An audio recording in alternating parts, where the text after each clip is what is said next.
আসসালামু আলাইকুম। তুলসী কাবাট, এবার তুলসী কাবাটই মোদির গলা টিপে ধরেছেন।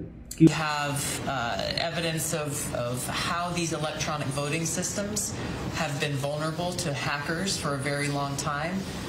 বিষয়টা আসলে জানি, খুবই গুরুত্বপূর্ণ বিষয় এবং মজা আছে, এখানে টুইস্ট আছে। প্রথমত আপনার ইলন মাস্ক একবার বলেছিল যে এই যে ইভিএম এর মাধ্যমে যে ভোটিং সিস্টেম, এটা খুবই বিতর্কিত ভোটিং সিস্টেম এবং এই ইভিএম খুব সহজেই হ্যাক করা যায় এবং এক প্রতীকের ভোট অন্য প্রতীকে নিয়ে যাওয়া যায়। এই মন্তব্য করেছিলেন ইলন মাস্ক অনেক আগে। তো এই গত সপ্তাহে তুলসী গাবার্ড এখন এটা নিয়ে প্রশ্ন তুলেছেন এবং তুলসী গাবার্ড বলতেছেন যে ইভিএম এর ভোটে কারচুপি করার সুযোগ রয়েছে এবং এটাকে খুব সহজেই আপনার হ্যাকিং করা যায়। তো এই মন্তব্য আসলে তিনি এখন কেন করলেন? এখন তো কোনো নির্বাচন নাই, নির্বাচন যে সামনে হবে ইভিএম এর মাধ্যমে কোথাও এরকমের কোনো সুযোগ নাই। ইভিএম এর নির্বাচন হয়েছে কোথায়? বাংলাদেশে হয়েছে, ভারতে। এখন ভারতেকে আসলে উনি একটি মেসেজ দিতেছেন যে মোদী সরকারকে, আপনারা জানেন যে মোদী সরকার এর আগে জো বাইডেনের যে স্ত্রী ছিল, সেই জো বাইডেনের স্ত্রীকে কিন্তু হীরার আংটি উপহার দিয়েছিল। যতই সে ট্রাম্পকে বন্ধু বন্ধু বলে বলুক, ট্রাম্পের স্ত্রীকে বা ট্রাম্পের কোনো প্রেমিকাকে তাকে কিন্তু হীরার আংটি উপহার দেয়নি মোদির হীরার আংটি উপহার দিয়েছে কাকে?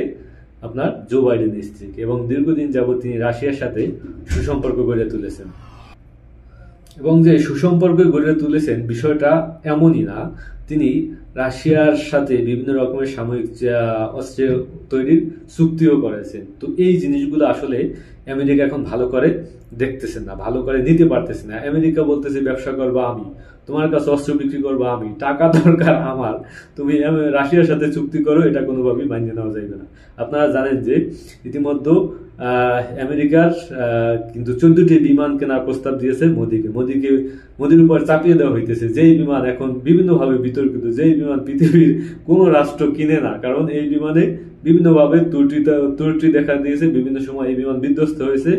তো ঝুঁকিপূর্ণ একটা বিমান, যুদ্ধ বিমান আর কি। তো সেই বিমান এখন মোদিকে চাপাই দেওয়ার চেষ্টা করা হইতেছে যে কোনো ভাবে হোক তোমাকে এই বিমান বিলিয়ন বিলিয়ন ডলার দিয়ে তোমাকে কিনতে হবে, তুমি যদি না কিনো তাহলে তোমাকে এইভাবে ডিস্টার্ব করা হবে। এখন এই তুলসী গাবার্ড ইভিএম এর বিষয়টা আসলে এজন্যই নিয়ে এসেছেন যে মোদিকে একটু খোঁচা দাও, কারণ মোদিকে দিয়ে আসলে মোদির কাছ থেকে আমাদের বিলিয়ন বিলিয়ন ডলার নিয়ে আসতে হবে। আপনারা জানেন যে এর আগে আমেরিকা থেকে যে অবৈধ অভিবাসীদেরকে উচ্ছেদ করে বিভিন্ন দেশে পাঠানো হয়েছে, তার ভিতরে 2টি দেশের অবৈধ অধিবাসীকে ধরে তারপর বেঁধে তারপর কিন্তু তাদের দেশে পাঠানো হয়েছে। তার ভিতরে একটি দেশ হইল আপনার এই ইন্ডিয়া, ভারত।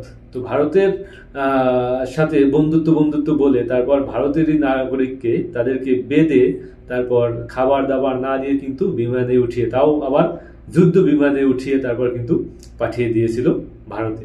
তো সেই জায়গা থেকে আপনি জানেন যে চতুর্দিক থেকে চাপে আছে মোদী সরকার। ওইদিকে রাশিয়ার সাথে সুসম্পর্ক তিনি রাখতে পারতেছেন না, এদিকে ডোনাল্ড ট্রাম্পকেও তিনি ছাড়তে পারতেছেন না। তো এই জন্যই ওনাকে একটু ডিস্টার্ব করা হইলো যে তুমি যে ইভিএম এর মাধ্যমে ভোট চুরি করছো। উনি কিন্তু ভোট চুরির অভিযোগ কিন্তু আগে থেকেই, এই ইভিএম এর মাধ্যমে যে ভোট চুরি হয় সেটা কিন্তু আগে থেকেই এই যে আপনার ভারতের ভিতরে যে নেতারা নির্বাচন করছিল তারা কিন্তু অভিযোগ তুলেছিল। এবং আরেকটা বিষয় সামনে এসে আনছেন, সেটা হলো পেগাসাসের মাধ্যমে যে ভারত এই যে আপনার মানুষের হোয়াটসঅ্যাপে আড়িপাতে বা মোবাইল ফোনে আড়িপাতে, এটা কিন্তু এই যে কংগ্রেসের নেতা আপনার রাহুল গান্ধী নিজেই এর ভুক্তভোগী এবং রাহুল গান্ধী নিজেই কিন্তু কোর্টে মামলা করেছিলেন যে আমার মোবাইল ফোনে আড়িপাতা হচ্ছে, আমার হোয়াটসঅ্যাপে আড়িপাতা হচ্ছে, আমি কোথায় কি বলি সবকিছু ফাঁস হয়ে যাচ্ছে। তিনি যখন কোর্টে মামলা করেন, পরবর্তীতে কোর্ট থেকে বলা হলো এটা রাষ্ট্রীয় নিরাপত্তার স্বার্থে এটা করা হয়েছে, ঠিক আছে। তো এই পেগাসাসের তথ্য এখন সামনে নিয়ে আসছে যে এই পেগাসাসের মাধ্যমে তিনি তার মানুষের ব্যক্তিগত তথ্য হরণ করেন। তো মোটামুটি সম্পূর্ণ যে অভিযোগগুলো তুলসী গাবার্ড এনেছেন সম্পূর্ণটাই এখন মোদী সরকারকে চেপে ধরেছে এবং মোদী সরকারকে জাস্ট আলটিমেটলি বোঝানো হইতেছে যে তুমি তোমার প্রতি যে ট্যারিফ জারি করছে এটাও তুমি মান্য না, এবং তোমাকে যে বিমান কেনার কথা বলতেছি এটাও তুমি মান্য না, এবং তোমার সাথে আমার যে ব্যবসা বাণিজ্য হবে বিলিয়ন বিলিয়ন ডলারের, সেখানে আমেরিকার যে স্বার্থ আছে সেই স্বার্থকে তোমাকে প্রাধান্য দিয়ে তারপর কাজ করতে হবে। তো এই হইল অবস্থা। এখন মোদিকে সেই তুলসী গাবার্ড যাকে নিয়ে লাফালাফি করছিল ভারতীয় হিন্দুত্ববাদ এবং আরএসএস, তাদেরকে সেই তুলসী গাবার্ডকে দিয়ে শায়েস্তা করতেছে এখন মোদিকে। আসসালামু আলাইকুম।